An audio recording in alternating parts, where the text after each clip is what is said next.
year is 2023. All media and entertainment is controlled by the corpus. They keep asking for more and more and more. But there's one thing they forgot. The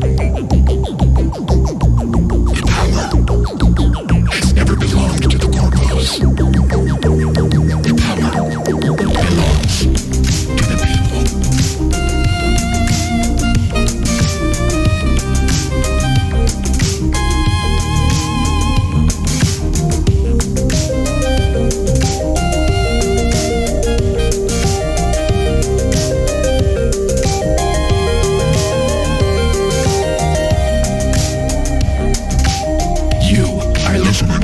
Chunks and a hunk, and by doing so, you are taking a stand.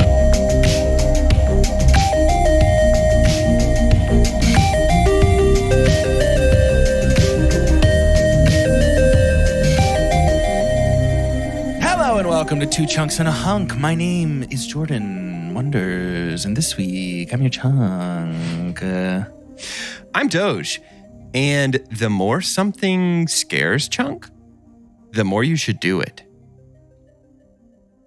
I think that's bad advice. That is terrible advice. That's a really bad advice. That's super bad advice. I'm scared of jumping headfirst into a bonfire. Well, then you I'm should scared. You should do it. No, you should drowning. do it. You have to. I'm Coward. scared of Don't be spiders. a coward. You have to spiders. Yeah, I don't do that. The more something scares you, the more you have to do it. Peter did it. I'm Carter, and give it to us, Chunk, and wriggling. Ooh, that was very good. That was great. Yum. I have. That was very good. Can we play a game on that topic of eating flesh? Yeah. I thought we could play a special Bon Appetit version of Synops-Us, as we are here Amazing. now, officially in the October month. Around here, the Chunktober month. And so my Synops-Us today features people eaters. One eye, one horn flying purple? Or just regular? Correct. Oh, okay.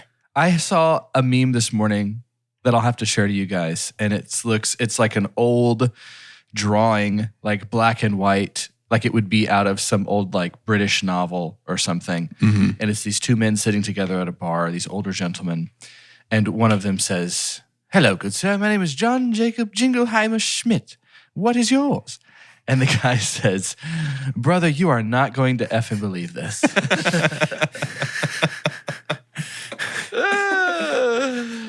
Synops-Us is kind of a back and forth here. No, it literally is. To where these boys will each say one word to try and piece together a synopsis that is most similar to the one provided by the Internet Movie Database. And we Heard of begin it? our Bon Appetit with my favorite movie of all time, featuring another famous cannibal, perhaps the most famous, Ratatouille. No, The Silence of the Lambs. Do you want to take a guess at, this is something we did not do, I will say, the last time that we played Synops-Us. I try and give them a little bit of help by guessing how many like names or like proper nouns, I guess you could say, are in the actual Synops-Us on IMDb. Do you want to take a guess here? Sure. I will guess 1. 2. Is 0. Ooh. Who will go first? Jordan, he was closer. Jordan, okay, it's some. Doge, lock in with me. They look locked in. Okay. You're 100% correct so far.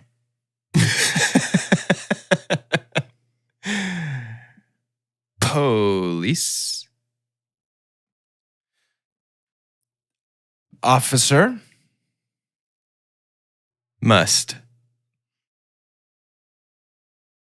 So far, did I lock in with you? Am I doing good? No, but that's okay. What do we have so far? A police officer must. Yeah. And you know why she must? I think it's because it scared her so bad that she must do it. Yes. Yeah. That's something I've learned today. Yeah. I think that's I mean, I don't think you're wrong based on having seen the movie, if I'm being honest with you. Form. An Uneasy. alliance. Nice. With. Great job. See, it helps to know that there's no name, yeah? It does. Yeah. It does. This will be dealer's choice for you. You can choose whichever word sets you up. A/an. Okay. There's a specific adjective I'm thinking of that would necessitate an, but if you can't get there, you're free to use a. Sure.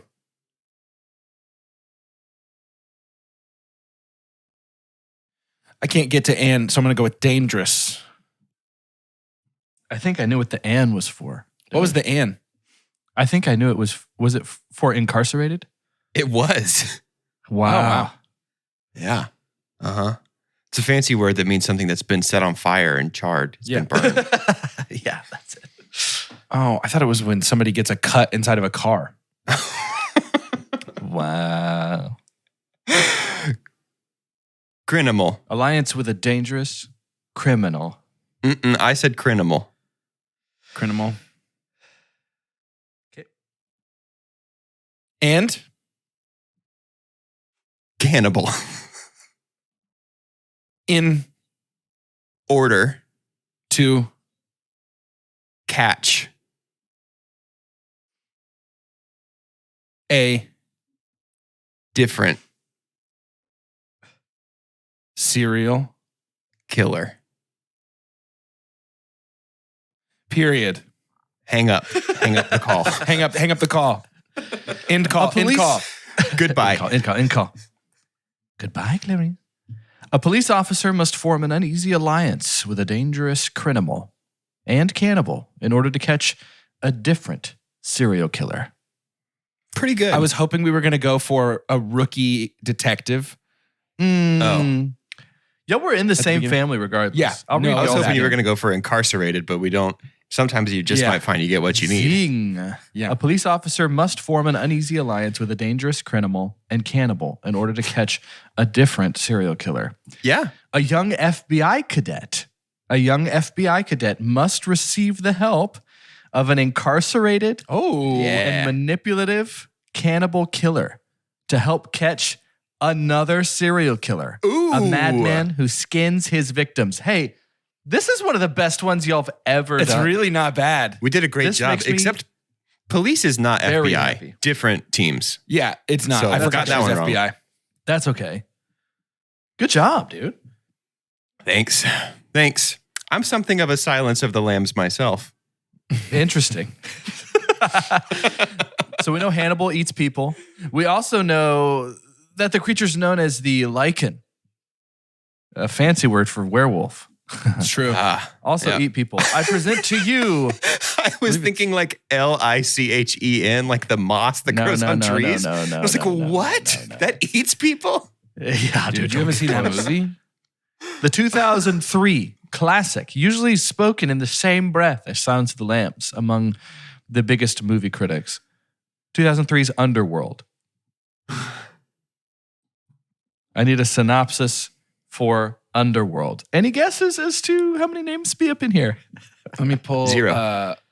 Same number of times that I've seen the movie, 0, but I'm going to go with 1 just to help This is Doge. perfect. 2. So that should be helpful. Good.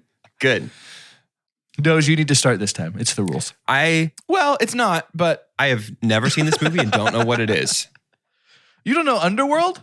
I know Never what it seen it in is. my whole I life. don't know what it's about. I couldn't begin to even describe it to Dude, you. just pull from your knowledge of mythology. 2 proper nouns. 2 names. Yeah. 2 proper names.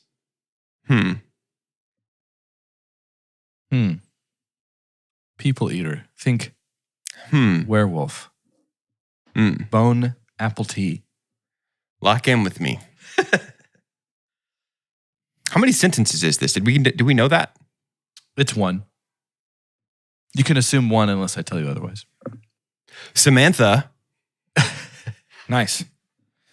And her boyfriend. Damas. H? No H. Huh? No, there's a H, but not where you think. Oh. Dumbass. Dohmas. Actually, no, we're going to change it. The H is at the end. His name is Damash. Damash. Damash. Okay. Samantha and her boyfriend Damash. B.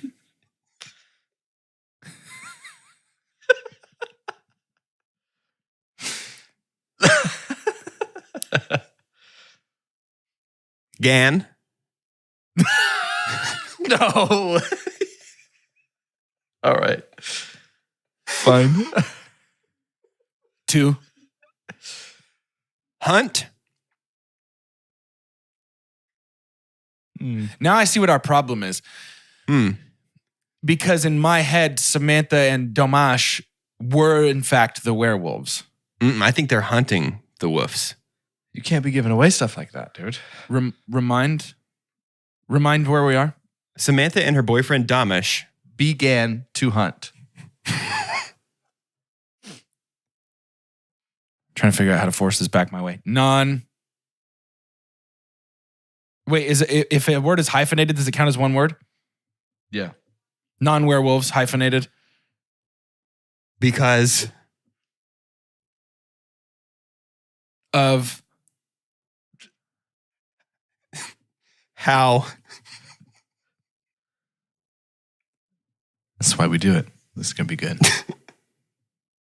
they were werewolves. Period. so Oh. It's exciting. there's a comma after werewolves Gotcha. and then the word so. Okay. Many.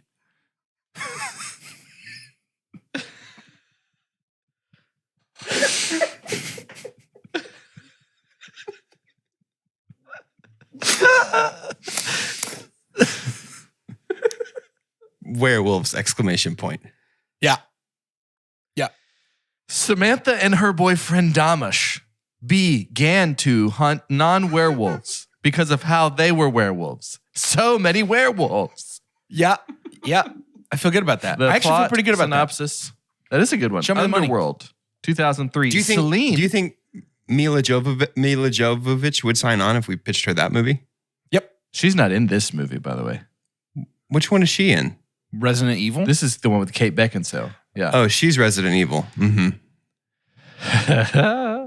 Celine, a vampire warrior, is entrenched in a conflict between vampires and werewolves while falling in love with Dimash. Yeah. JK. Oh man. Falling in love with Michael, a human who Worse. is sought by werewolves for unknown reasons. Well, I mean, Very our close. synopsis was just from the perspective of the other side. It was just from the Yeah, perspective of that's the true. werewolves, Samantha. Who and Dimash. they saw her, but they didn't know her name or Michael's name, but they could tell that he had a secret H in the middle of Michael, so that's where they got the H for Damish. Nobody talks about how in movies other characters don't know the main character. Nobody ever talks about that. You never see a main character have to meet somebody. Every movie, it's just like people never- show up yeah. and they're like, "What's up?" And they're like, "Yeah, we know. Oh, you're Iron Man. I can tell because you're on the poster. Yeah, we know." Yeah. To wrap up our Bon Appetit trio today on this Chunktober spooky Please. synopsis of people eaters, I present to you the Army Hammer classic, Oh God. The Lone Ranger.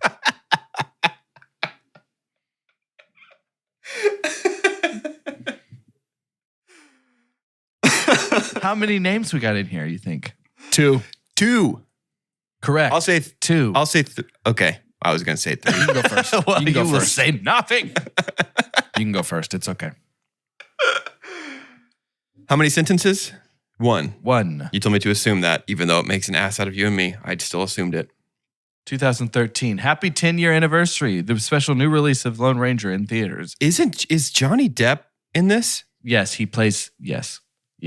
It's one of the. This was when we did our Block Busted series. This came up on several of the lists. Unsurprising.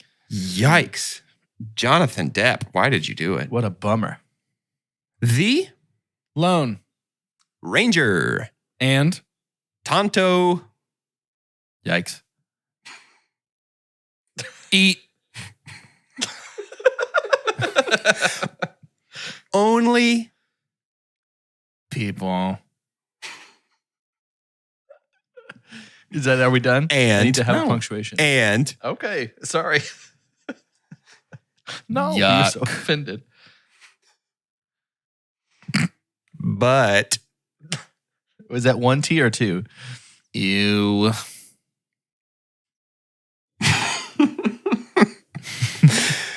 Is it yuck butt or yuck butt?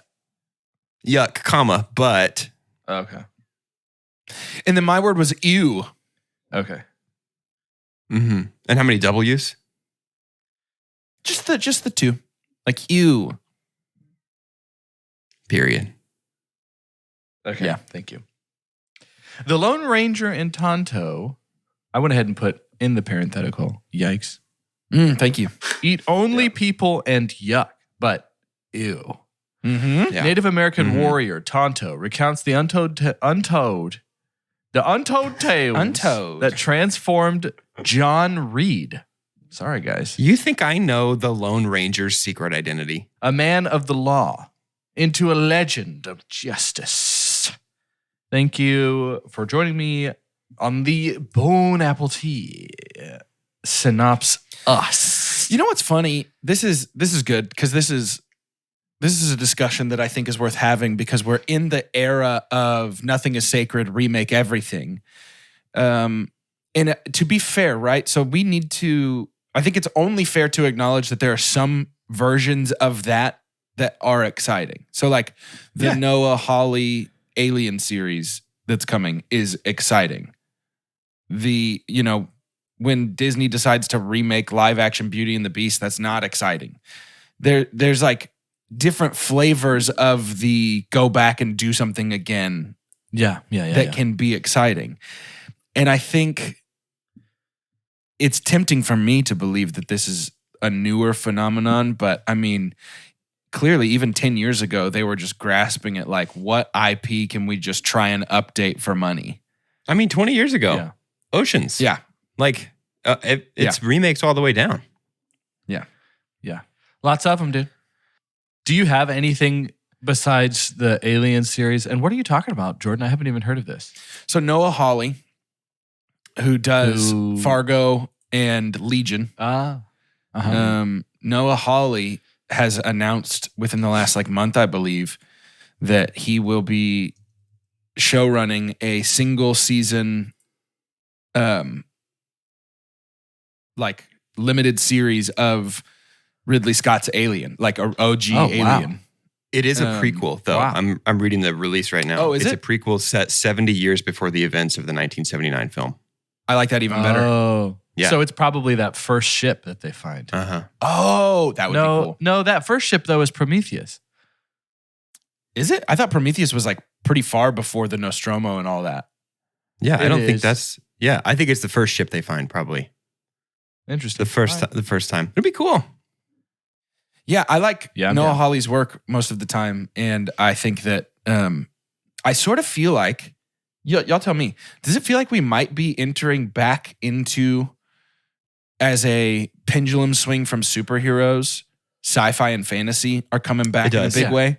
Absolutely. Things Yeah. like The Creator. I think, Yeah, yeah. And when we talk about streaming too, Rings of Power was a huge deal. And that was also a reimagining in a Sure. way. Mhm. And I think that Harry Potter is still a go. Yes. Which I don't feel alone, but I feel in perhaps some of what of a minority in terms of being actually very excited for that. I think it's Harry Potter as an IP I is not welcome as it. sacred to me as it is to a lot of people. So we can change that up all day. It's not sacred Yeah, to me. and I'm we- just not excited because I think it's not as good to me as it is to a lot of people. yeah.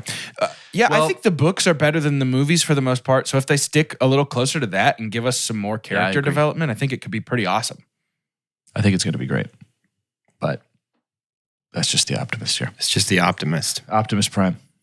Do you know if they're going to be able to keep John Williams' soundtrack? Like, are they going to be able to keep a lot of that for the show? Doesn't that feel like a must? I have no idea. I don't know. Because did we keep any of I mean, we didn't even keep John Williams' soundtrack for the movies. We just kept that main Harry Potter theme, but everybody It's true. else, I mean, it was new composers brought in every other movie. It was That's all true. over the place, yeah. Yep. I think you probably should keep that most recognizable part, but I don't know. I think it'd be really fun to have John Williams reimagine that theme song for the show.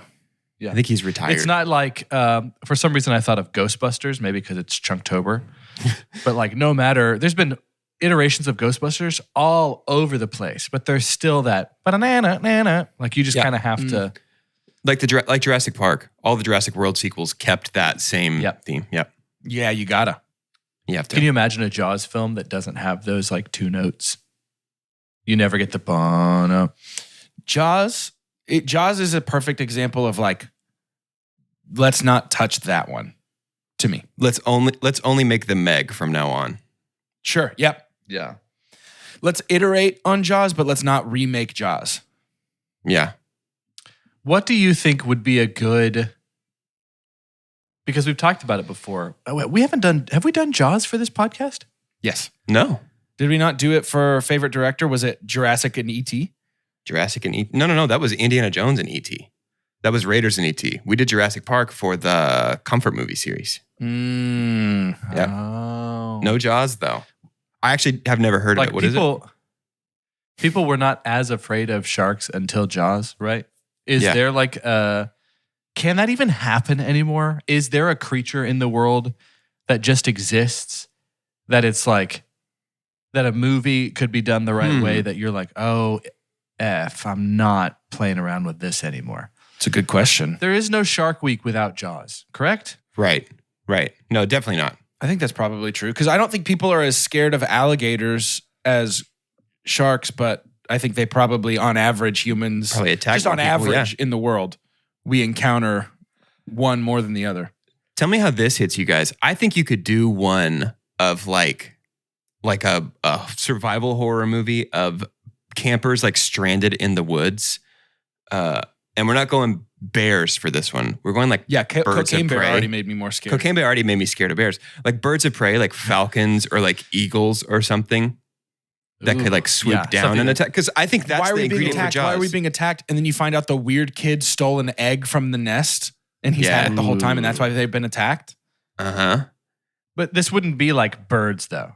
This is Not birds, Hitchcock, not like a right? swarm. It's one. It's like one eagle or falcon getting you. Because like with Jaws, I think it's a mom and a dad. Jaws, they live like sharks live in a area of our planet that we can't navigate because they swim. So we need something that lives not on the ground, but that lives in the sky because sky is like water because we can't walk there. But a shark can't get me on the beach. An eagle can get me on the ground. Eagle can get you everywhere. Yeah. You're like Yeah. hiking, you see an eagle, and all of a sudden now it's not like, oh, wow. It's like, oh. You're like, I gotta put something over me so they don't That's see me. why I've always called eagles the sharks of the sky. And I think that Yeah. it's Yeah, finally dude, go it feels birds. sort of vindicated. Yeah. Which I think is, Big Eagles fan. that's a big deal for me. Yeah. Vindication. No, I really think you could do that though. I do. I'm with All you. jokes aside, I really do think you could do a survival horror of a bird, a big bird, like not a flock, but one big one. Dude, there's those birds. I think they're not called raptors, but it's a name like that. Yeah. But they're these big Yeah, dudes raptors. that walk. Oh my God. I saw one at the San Diego Zoo. They are terrifying. Wait, They're did they so walk? big. What are you talking about? Raptors are They a walk. like a subclass of a type of bird. Like a hawk is a raptor and like Yeah. a falcon is a raptor. I'm talking. There was a bird that I saw. You talking about the ones that look like they were made by Jim Henson? Shoebill stork. Yes, dude. Yeah. A shoebill stork. I saw one of those at the Dallas aquarium like 2 Yeah, weeks they ago, look 3 weeks ago. Animated. They are like they're scary. Yeah. That's a dinosaur. That's not a bird. Yeah. But I think you could do like any bird. Dude, he would kill you. This dude. Yeah. That's very scary. He come to get you. The shoebill stork? Yeah. I think a flightless bird yeah. would be good too if it's just following you and like, I mean, at that point where you're making You could just Jurassic hear, Park like, again. Just an ostrich. Have it, Yeah. like, Yeah. Can you imagine? About to get run down by an ostrich. Ostriches are freaky, dude. Yeah. Yeah. They can be pretty don't- dangerous too, I think. I don't enjoy them. The Oh, I think you could do, instead of like Hitchcock's birds, like a different take on it. So you know how, have you guys read that like crows have really good memories and like they'll remember faces and people and it's like a Dick Cheney story around that. There was a test. Someone had done a test of some politician, I think it might have been Cheney, that they wore Dick Cheney masks and would provoke like crows, murders of crows. And then it would be like in other states, like people would start doing it too. And it kind of like became this little viral thing. And like the rumor was Dick Cheney would like consistently be harassed, the actual Dick Cheney, by crows. Because the word just passed along. I'll have to look it up. Go ahead, Jordan. So I think you go like this, right? Young, like a high school senior. She gets bullied. People aren't nice to her. You know how high school how high school is. That's how they do it. One day she's she's at the park and a single crow like kind of hops up. She's eating her lunch alone. She like walked out of the school to eat her lunch alone on a picnic table, and she throws a piece of cafeteria corn dog to this crow. Right, that's it. And the next day she's at the same place. Same crow comes back. She feeds it again. The next day she comes out and the crow comes and it drops off like a coin that it found, like something shiny. And she feeds it again. She's like, oh, that's cool. He brought me a coin. The next day there's a few crows. He brought his friends. She feeds all of them. The next day, she's got a table full of like little coins and hair clips and safety pins. They're just bringing her all kinds of shiny things. She feeds this whole bunch of crows. Then day 5, some bullies come out to the park and they push her around a little bit. And the crows scatter. She walks home sad. The next morning, we're at the perspective of the bully's house. And they walk outside to catch the bus, and their lawn is completely covered in crows, like hundreds of crows, just staring and watching. And, they let him go. They let him pass. But he bullies her again, makes fun of her about the crows. And then the crows descend on him in the park and they, I don't know, something easy, like rip his eyeballs out of his face or something. Yeah, sure. She's sitting at lunch the next day and they, instead of bringing her something shiny, they bring her the bully's eyeball. Oh, very good. Very good. Yeah. She's like, what is this from? And then we cut to his house and he's like laying down on the ground like, ah. And the crow, she's like, what's this from? And the crow's like, it was the guy who was being such a jerk to you. It was the bully. But where I'm going with this is it's like a Carrie situation, right? Where she gives in to the crows and she becomes the crow lady. And basically she just has this like murder of crows that... Also, what a cool name for a pack. A murder of crows, sick. Yeah. But she's basically like, it's not, because it would have to be pigeons, but it's basically like an origin story for Brenda Fricker's character in Home Alone 2 Lost in New York. Like the commander of crows. She just but anyway, it gets to the point where like the crows. Does she get crowned chrome crumbing queen? Nice. Yeah. Basically they can pick her up and she can fly around and she like sicks them on people. Basically she has crow powers. If she turns a special amulet over in her hands 3 times, she becomes a crow, a life-size human crow. And she only eats like she has hot dog. And, all the intelligence of a crow, all the strength of a human woman. And she comes back to life to avenge her murdered lover. And she wears like kiss makeup. I think it'd be pretty cool. I think it'd be a pretty sick film, is what I'm saying. Also, I think it'd be a tragic story film. I'm filming about it. Yeah. So very sad behind the scenes. Very sad behind the scenes. Speaking of behind the scenes, I looked it up. University of Washington did a study to see if crows could differentiate the difference between like threatening and non-threatening. So the study was to have 2 separate sets of people wearing masks. And one of them was the caveman mask and the other one was Cheney. The caveman mask was the one that was provoking certain crows. And then the Cheney mask would not. And so what happened was they figured maybe the crows are just not going to like anybody wearing a mask because the caveman kind of had like a frown and Cheney's face had like a smile. But the Cheney masks were safe. They were not ever provoked or anything. But if you wore a caveman mask and even tried to hide it with like a hat or something like that, the crows would still like get after you. I saw this on Beef, if you hadn't watched that. Beef kind of twists it a little bit to make it sound like the Cheney masks were the one that got. I wonder where that tipping point is, where the point of inflection where the crows look at two masks and go, actually, Cheney's the one we need to attack. Yeah. See, because I thought you were going to tell me that like in the like early 2000s, a bunch of people wore Dick Cheney masks and like did horrible things to crows in Washington, D.C., hoping that the crows would then turn their ire against the real life Dick Cheney. No, that's what I thought the story was. Oh, that's okay. what I thought the story was. Because that would be diabolical. That is incredible. That would be awful. That's honestly that in itself it could be a pretty fun movie. That could be a movie. Maybe the bullies wear their high school girl masks and make all the crows attack the girl who was friends with the crows. Dang. Or maybe the girl's a shapeshifter and turns into werecrow. the bully. Oh, she's a werebully. And The she first like Animorph. she like calls them names and flips them off, and then the next day they attack. Yeah, the what real if it bully. is an Animorph origin story? I like that. At the end of the movie, after post credits, she's Uh-huh. like walking on the street, and this cat comes up to her, and she's like, "Hey, kitty, kitty," and it's like, "What?" And it turns into a person, and it's like, "You got to come with me right now." I assume that's what it sounds like based on the cover of every. It's Animorph McGonagall the whole time. Can you See, now we're imagine back to being an Harry Potter. Animorph and you're like at the Animorph meeting with all the other Animorphs and everybody's like, let's roll. And they turn into like a panther and an eagle and a bear and a tiger. And then you turn into like a roly-poly and you're like, give me 45 days. Let's roll. I'm going to drive in my car and meet you guys there. I'll transform at the site. At the site. That's where I'll transform. Let's go to shout announcements.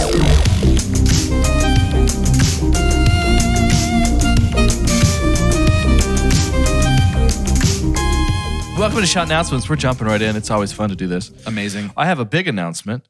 2 Chunks and a Hunk, who you happen to know, I'm sure all of you at this point know that we are partnered with Infinity FC Dallas, which is the Metroplex's only professional rec league soccer team. We're very happy to be paired up with them. They have a big announcement. It's called the Lone Striker Showdown. This is a 1v1 tournament against soccer hosted by Infinity FC at Crossbar, which is soccer and beer. It's like a bar vibe with indoor soccer, and it's in, I think it's a Farmers Branch. I can get you the details on that, but it's on November 11th at 11 a.m., 32 spots, 1 grand prize. This town ain't big enough for the 32 of us. 2 Chunks and a Hunk is a partner there, but Jordan and I will be the commentators for this tournament. And we're very excited about it. As details come, we'll let you know.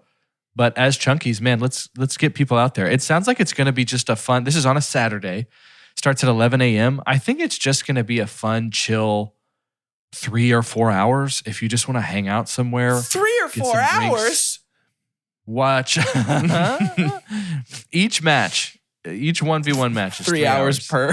Oh my God, that would be Be out there for a couple weeks. that would be so exhausting. Gonna be out there for a but couple Crossbar, weeks. I've heard good things. Y'all need to start practicing soccer because, I mean, there's a greater than 0% chance that somebody's going to get out in the middle of the pitch and they're going to be like, they do it every one-on-one game and they're going to say, name your champion. And they're going to point at you and you're going to have to go out Fight. there and kick against them. That's okay. Oh God, I Jordan's played played a enough video games that he's ton gonna- of FIFA. yeah. Mm. So- You probably go out there and like rainbow them and then like nutmeg them and they'd be Yeah, so I'll probably embarrassed. nutmeg them. I think I'm probably just gonna nutmeg everybody. Nutmeg 'em, dude. Probably nutmeg them. Nutmeg 'em, Ryan, boy. I think my plan would probably just be to nutmeg them. Ryan. It's in Richardson, not Farmers Branch. Richardson. More like keepless in Seattle because you can't stop this ball. Nutmeg Ryan. Come through. Mm. More like you've got mail and it's a package and it's a soccer ball in your net because I scored on you. Ooh. Say that. Ooh. Dang. Ooh. Fall on the ground like you've got fail, bro. Kate Nettonsdale, because this ball's going home. This ball's going on to the underworld. I'll get there. We got time. I got time to write some stuff. I think Because it'll be- I'm kicking the ball so hard it's going to the underworld and coming back to life in your net and give me 1 point. Leonardo. Get him. Leonardo DiCaprio. You know what I mean? And he's gonna shoot you. You pulled Leo from nowhere, but it was perfect. Correct. I feel like Leo's kind of always pulled from nowhere. Leonardo DiCaprio. Oh, I think it's got legs. Oh, wow. Luis Guzball. It's like Luis Guzman. Get them all, dude. It's a soccer More like ball. Lucille Soccer Ball. Oh, firing on all cylinders. Goal McHale. Yeah. Next week on our podcast that has Morgan free kick. like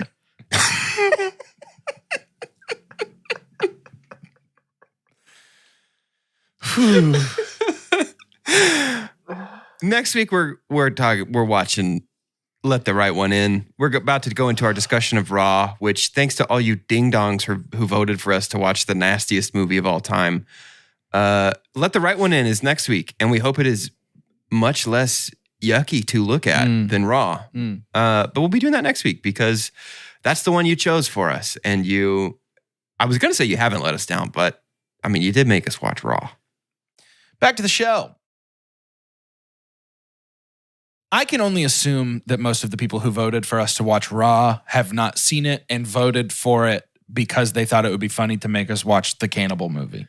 That's my honest assumption. And I say that because it genuinely didn't really bother me, like the grossness of it. But Callie was like about to be like, I'm not watching this with you. Turn it off. She doesn't. There were several times that Jess was like, "I'm just going to play my game on my phone."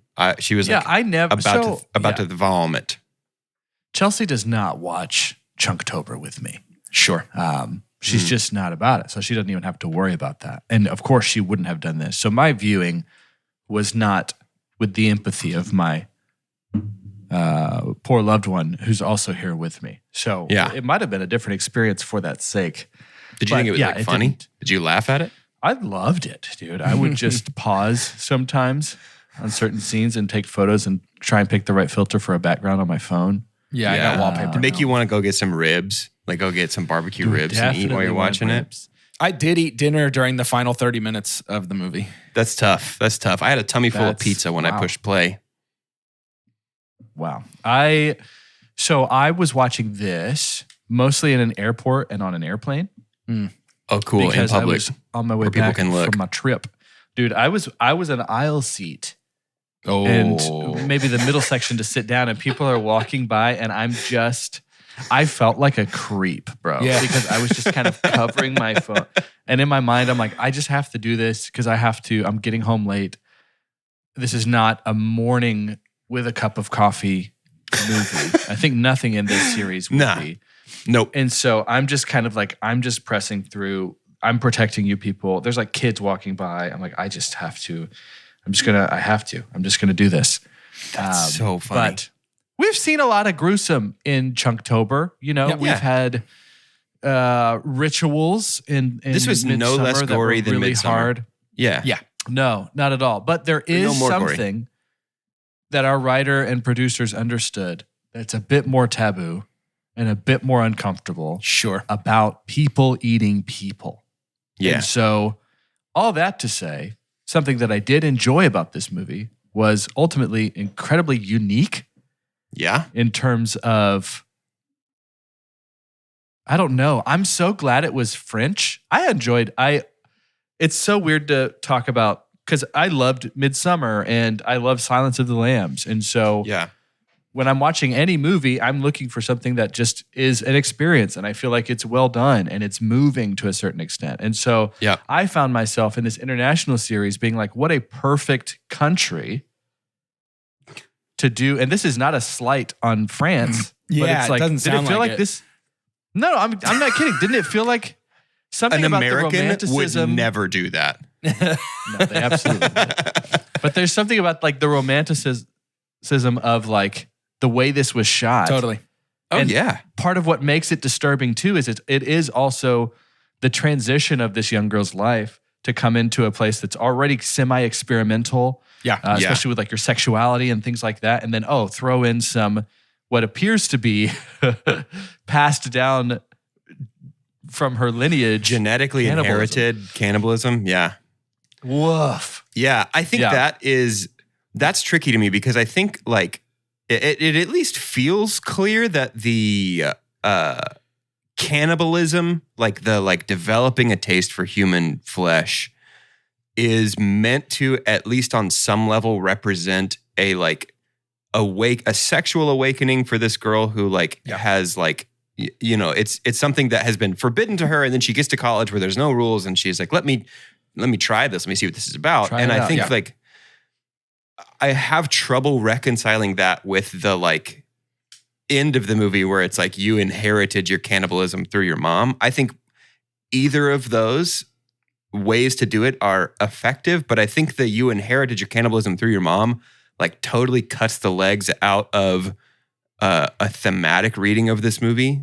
I think that makes it like a monster movie almost, rather than an exploration of behaviors deemed taboo. I don't know. And I think I'm probably reading too much into it because it is so the vibe of it is so art house horror, like Midsummer is, you know what I mean? So yeah, it felt like it didn't track fully to me. Cannibalism. Right. Yes. So that's what I said. Yes. I think that I had two sort of separate reads that sort of function together, Doge, that might help perspective for what you're talking about or might not. I don't really know. But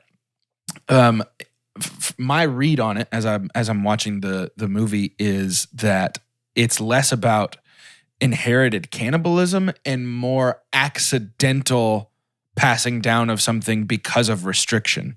So sure, yeah, that could be I didn't view it as it's a hereditary thing where it's your mom likes cannibalism, you like cannibalism, your sister likes cannibalism. More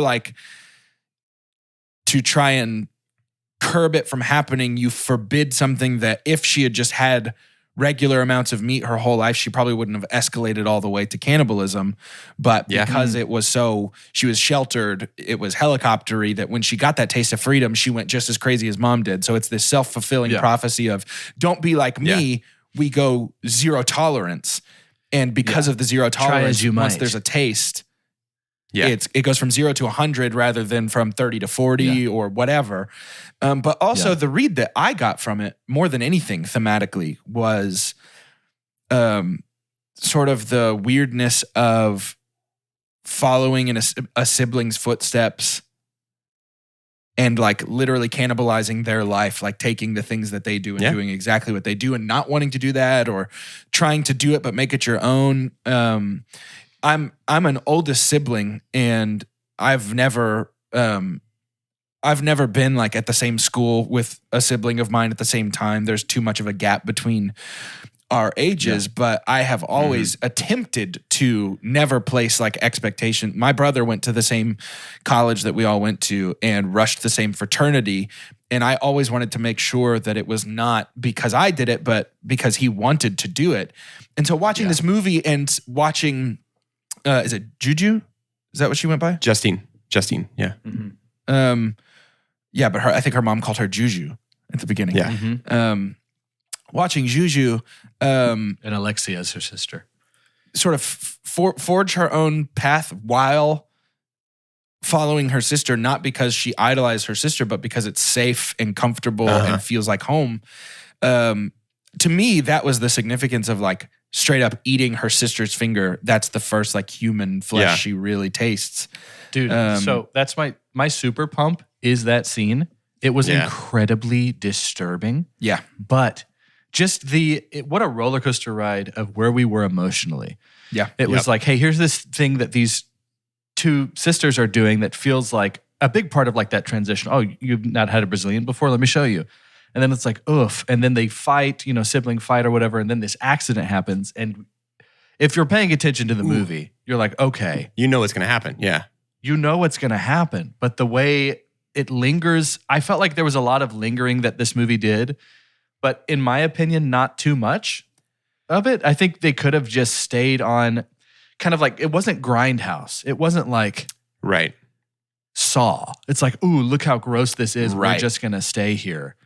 It had I think probably what makes some of it uncomfortable is there's a touch more realism in this than I think a lot of the times it's hey, we're going to bubble wrap this by saying this is a person who's also a wolf. Oh, this is a vampire. Because people eating something eating a person is a horror trope. So, Yeah. But for her to, for Justine to get hold of her sister's finger and kind of,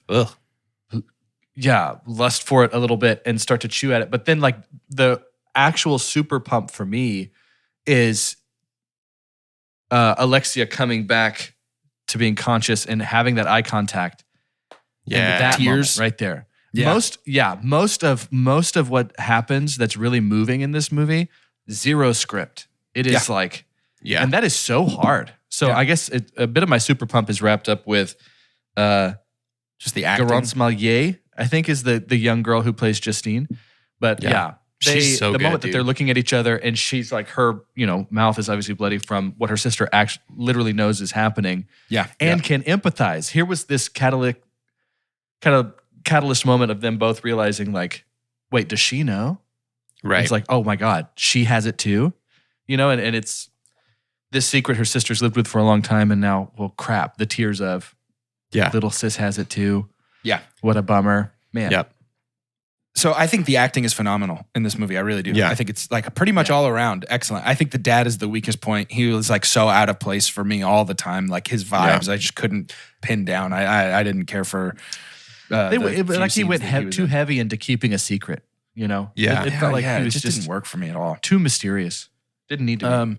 He's not my super dump though. I'll get to that in just a little bit. But I thought the acting was fantastic. There is this genre that's kind of big right now that is just not for me that I've noticed, which is Euphoria falls into the same category.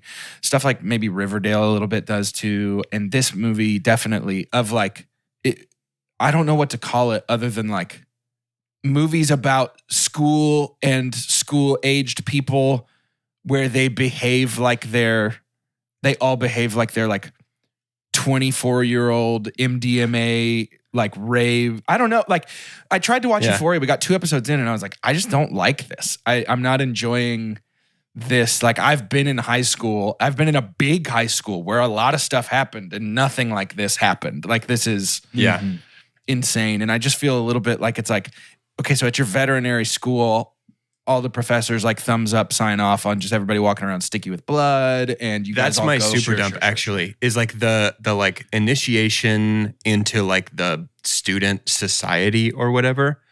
Absolutely should have been a secret from the professors.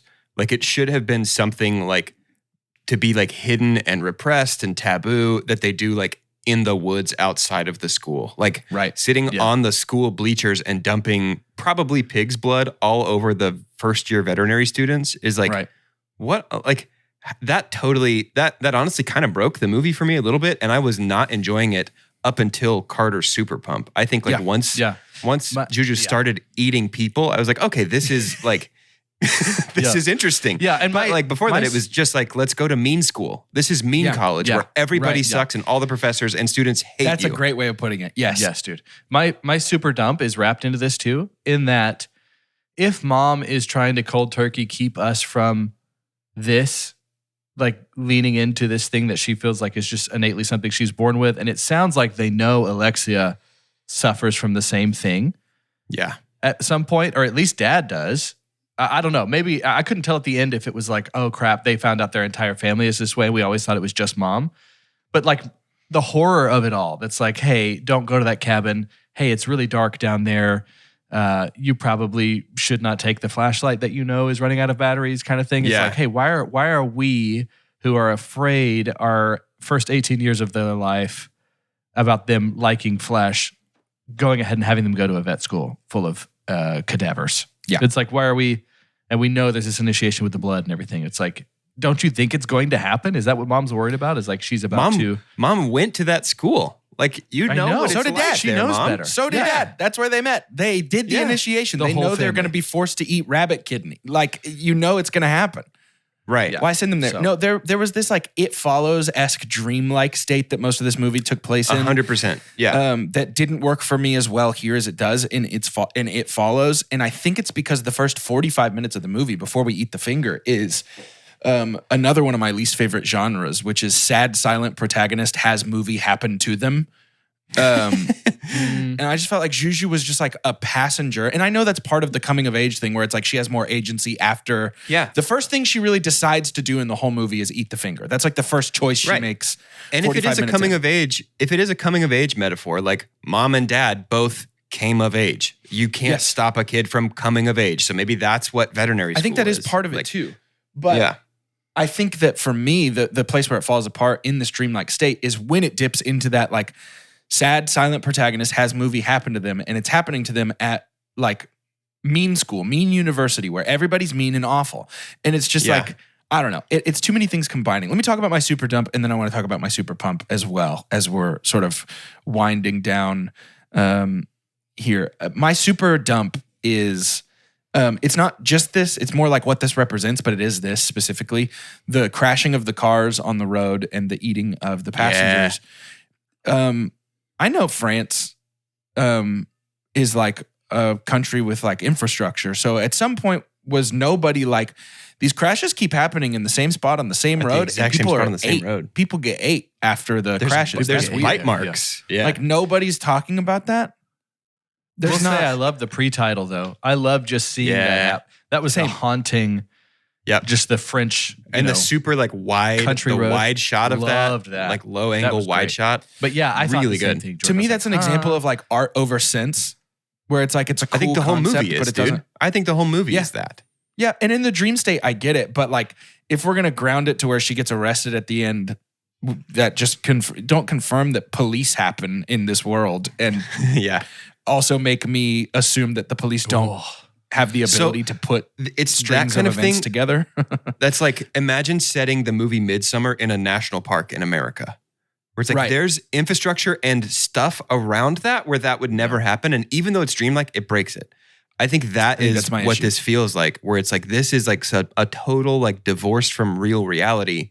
And it would make sense if they were isolated and it was happening in secret. But this is at vet school in France. Right. Yeah. Not to talk too much about Midsummer, but there was a thing too that I think we discussed that like, but cults exist. Like entire people just left certain civilization to go do their own thing. And sure, people worried about them, but it continued to happen. And so there was a realism to Midsummer that was super unsettling too. But yeah, I'm with you on that, Jordan.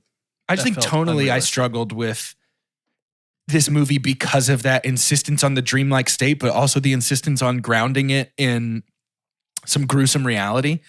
I think it didn't really work for me overall, even though I can appreciate the sort of art of what's happening in the movie. So my super pump is the sister fight where they literally like dogs latch onto each other with their teeth. That was great, dude. Talking about the acting too. That's not easy. Yeah. Like I think it's such a fine line, but it's such a weird thing that kind of, it feels like most people would agree, like the difference between that and someone just, like Will Ferrell acting rabid in some bit or something. Yeah. It's like, keep going. Well, I just think that it's the perfect distillation of what, to me, the movie was about, which is like siblings figuring out in adulthood how to be friends and like each other without cannibalizing each other's entire lives, or while doing it and being okay with it, like acknowledging that it's okay if your sibling likes the same stuff you like or does the same stuff you do. And to me, that was more like what the metaphor of the actual cannibalism was than I do think it was tied into a sexual awakening, but I think I read that more as like Juju had seen her sister had been through a similar sexual awakening. And so she did like do what my sister does. And I think the fight was the perfect distillation of that with the two of it wasn't just Juju biting Alex. It was the two of them biting and cannibalizing each other's lives, I think is the metaphor there. And that's a perfect example of like a metaphor holding up in the climax. The metaphor holds up and actually is strengthened, I think, by that scene really, really well. And that was the closest I came to like fully buying in and really enjoying this movie. Yeah. It's like, it was such a gruesome, gory look at that like family conflict, right? Of like, hey, but like, here's the literal scars that we have, but I still love you. Like when she's incarcerated and we see she's flipping up without the finger that she once had that she knows her sister ate. And then her sister does her cheek that she knew that she bit off up against the glass. Like that was like a strangely sweet moment, right? That was like, hey, I love you. I'm sorry. Can't help it. Sisters fight. Sometimes they eat parts of each Sisters other. fight They sometimes, fight, too. That's how kids are. I'm gonna super pump. Can I super pump? Yeah. Yeah. My super pump is the physicality of the actress who plays Juju. Garance Marie, maybe? I'm not exactly sure how to say That's it. my guess. Her That's why I haven't swung at physicality is wonderful. The director in the IMDb trivia tells us the director like encouraged her to work on her posture throughout the movie. The way that she like stands like a normal human at the beginning of the movie, and then over the course of the movie transforms and like gets way more like hunched and rounded, raised shoulders, and looks more like animalistic. Kind of feral. Yeah, her physicality is unbelievable in this movie, and it's the subtle posture changes of like Christopher Reeve in Superman when he goes from being Clark Kent to being Superman just by standing up straighter. Yeah. It's a similar level of just like that subtle change that gives a totally different read on the character's mental state. Like it looks like her facial structure changes and she becomes more gaunt. Like it's incredible to me, her physicality in this role beyond just the acting. It's her posture and the way she's moving. It's so good. Her withdrawal scene was super powerful and disturbing. Dude, because of this movie, like, even though I want to be clear, like, I really didn't enjoy this. It's not my flavor. It's not for me, but I can appreciate the art of like what it is. Like, it's well made, it's well done, it's extremely well acted. And both of these two leads, I would watch in something because of their performances in this movie. I just didn't care for it. And it's such a weird, there's not a lot of movies that put me in this place of like, it's a well-made movie. It's objectively a good movie, and I didn't like it. Right. So it's like it's kind of a weird landing spot with something like this. And I honestly think that probably the director would be like, "Good, that's exactly what I was hoping you would feel." Right. Like I think that it takes a special kind of person to watch this and be like, "I'll watch it again." I loved it. Yeah. Can't wait to see it again. Yeah. So it's yeah. Do we want to rate it? Do we have anything else to say about? Yeah, I'll do some scatter shots of like hit me. really disturbing things. Oh! I liked the music. Music Was great.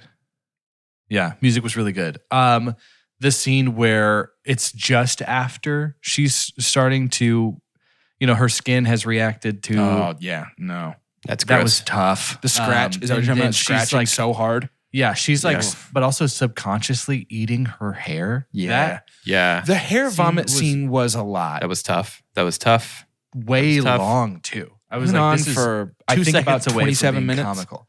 Yeah, that was one of the most disturbed. I'm sure I looked was that scene. I think that was the hardest scene to watch for me in the whole thing. Yeah, that was gross. That and the one where she gets to see the video. I didn't mind some of the time jumps that we have. That's like her sister when she can tell that Justine is kind of like out of it, maybe on drugs or something like that, and is just exhausted and hadn't had some human in a while, and is provoking her with the cadaver. Like that. Yeah. That scene of her watching the video was tough. The reveal of her waking up next to her dead roommate was extremely good. But that was really well done. And then she pulls the curtain back and it's just his bone on his hip. And then the reveal of her sister in like a catatonic state, basically having just eaten her fill of her roommate. That was extremely well done. Such a good reveal. I think it was very obvious to me from the second they met that the movie was going to end with her roommate being eaten. But I didn't think it would go down like that. That was really good. It was terrifying in the scene when Justine ultimately ends up biting her own arm. Yeah. But her, quote unquote, like deflowering scene, but like that was terrifying. And how she was just, you could tell he was like real uneasy and she turned into like a creature. Like that was, all right. If you want to see it, go see it. I guess we're giving a lot away, but you made us watch it. You voted for it. You guys voted for us to watch this. You said this seems like something they should podcast about. How do we feel about the very last scene? Dad shows his chest. I liked the abrupt cut of it all, but it was kind of like I wish if his character had been developed a little bit better. Yeah. That would have been a more powerful scene to me. I think it's a better scene if he's like portrayed as a really loving father and the act of letting mom eat the chest is like, I love her so much that I will put up with anything. But instead it just seems like he's kind of a jerk who's like, yeah, this is who you get stuck with sometimes. If she's like at home and turns the corner and sees mom like just eating a piece of dad's like arm or chest or something, and then mom looks to her with blood down her mouth and cut to black, I like that ending way better than dad being like, it's time you know our family secret. And opening his shirt. Well, that's my thing is like, have they never been to a pool as a family? Like she's never seen those scars even one time. Yeah. Like she's never rounded the corner as he was like wrapping with a towel out of the shower. Like, oh, sorry, dad. Hey, where'd you get those scars? Like, I don't know. When you live in a house with somebody, I feel like inevitably, especially like you go to a pool, you go to a water park, you go to a lake, like they've never been to a beach together. Like, I don't know. It's just weird to me there's no Splash Mountain in France though. So I guess that's true. So yeah, no, she's probably never seen it. They probably don't have any water slides there yet. I don't know. I just think if dad is presented as like a loving, doting father who's willing to like sacrificially let his wife feed on him because he loves her enough to do anything to stay with her, then that seems more powerful. But instead, it really just came across to me as like, yeah, I ended up with the crazy one. You'll find somebody crazy enough to stay with you too. Yeah. Dad doing that turned it to more of like a genre fiction vibe than a like art house horror vibe to me. Dad doing that feels like it should have been like, yeah, this is the first stage of the infection. You're going to be a full-blown zombie in a year and a half or whatever. You know what I mean? Like it feels like she's like a monster movie more than like a unsettling movie. You know what I mean? Imagine the end of the movie if dad was like cooking for her and she was sitting at the kitchen counter and they were talking and he turns around and sets down a plate and it's like a pinky finger and he like holds his hand up to put it on the side of her face and he's wrapped it up. He's like cut his own finger off for her. Oh, wow. And it is like, you'll find somebody who loves you like this. Him opening his shirt to show his scars feels like if Midsummer ended with a location shot, you back out and the village is in the background and there's a wizard casting a spell over it. Right. Yeah. It's just like, wait, what? Yeah.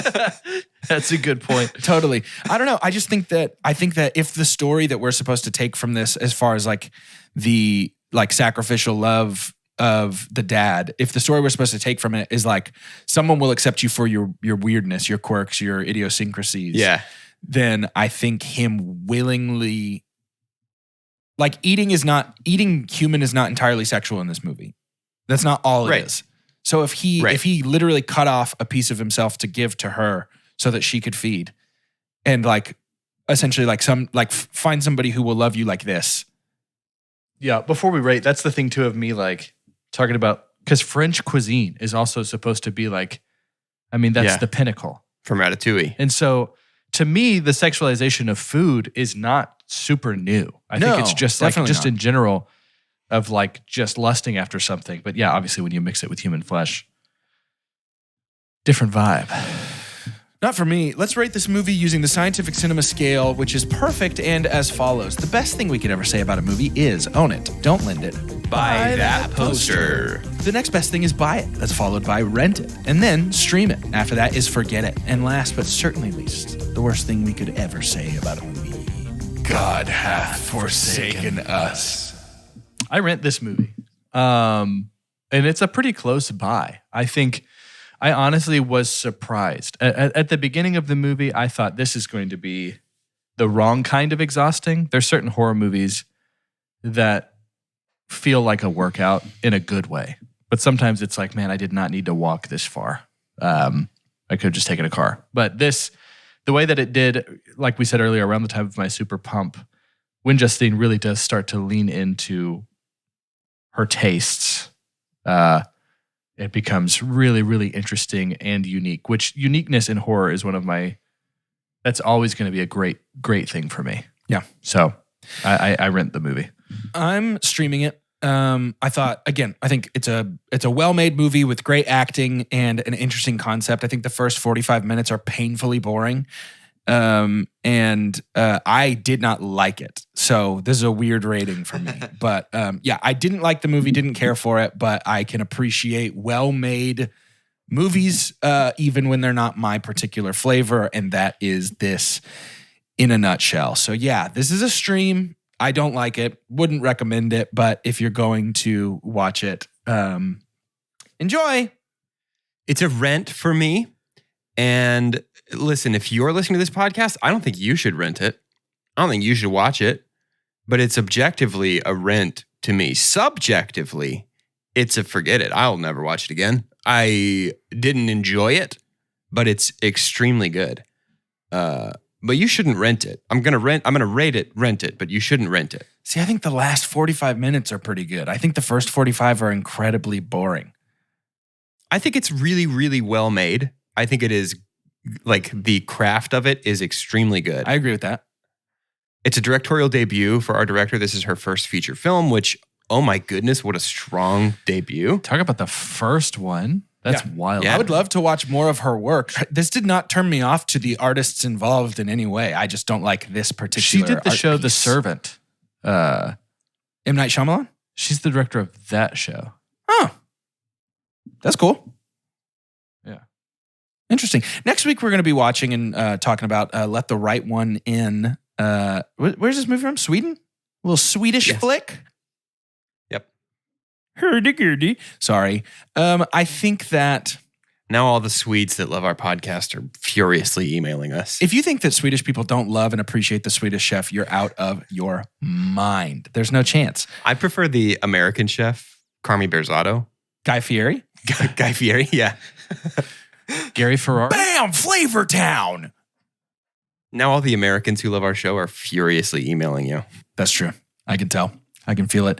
In today's episode, I'd like for each of us to, you know what? Give me your name, and if you had to eat a body part, which body part would you eat? You have to. There is no opting out of this. I don't want cute answers. Don't get cute with me. It is shocking to me how readily my answer came to Mine me. too. Mine too. I'm just going to keep it's mine then easy. if we're the same. I'm gonna keep mine too. Yeah, I think we're probably all going to be the same. Wait, do we want to just do it on 3? Can we say our names and then just do this on 3? For Two Chunks and Hunk, I'm Jordan. I'm Doge. I'm Carter. 1, 2, 3. Butt Calf. cheek. Oh, we we're were so all different. All very different. All different. All very different. It's state fair season out in Dallas, dude. And a calf, bro. Oh, yeah. Calves. Cook it like a turkey leg. Get after a calf, man. Everybody's calves are pretty good, so you'd have a lot of good choices there. I'm going the human brisket. The booty. The boudet. Cook it up like a pulled pork. Mix some sliders. Rib. I mean, it's easy. Rib would be good. You're right about that. And I think if you wanted to get clicks, this would be how. That's how you get them.